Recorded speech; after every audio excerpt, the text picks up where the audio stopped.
have my sugar cane jujube here. I'm not gonna go and make a long video about it.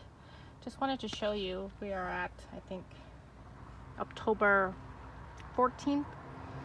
So it does ripen quite well in the tree.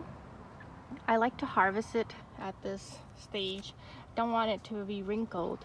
I like it at the firmer texture.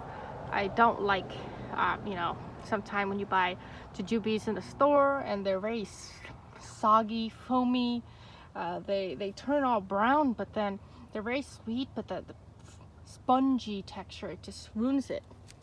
So usually they're quite more productive, but this is a young tree. Just wanted to show you a potted jujube won't be as productive as in ground, obviously, but the jujubes, the sugar cane, it's a little oval in shape.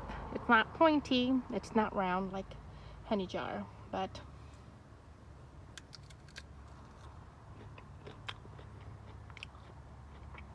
very, very sweet.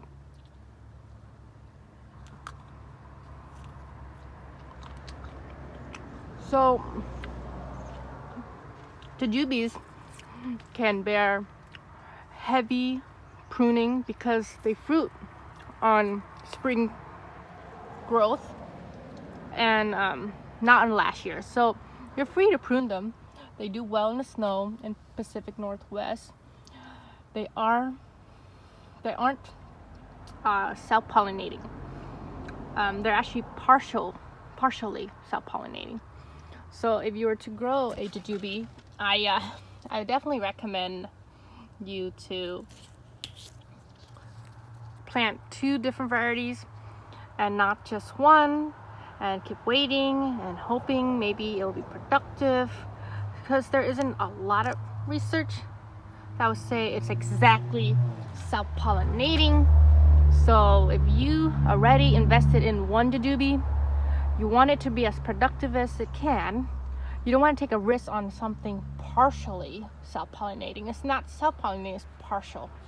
So if you want some fresh jujubes, you gotta grow 2.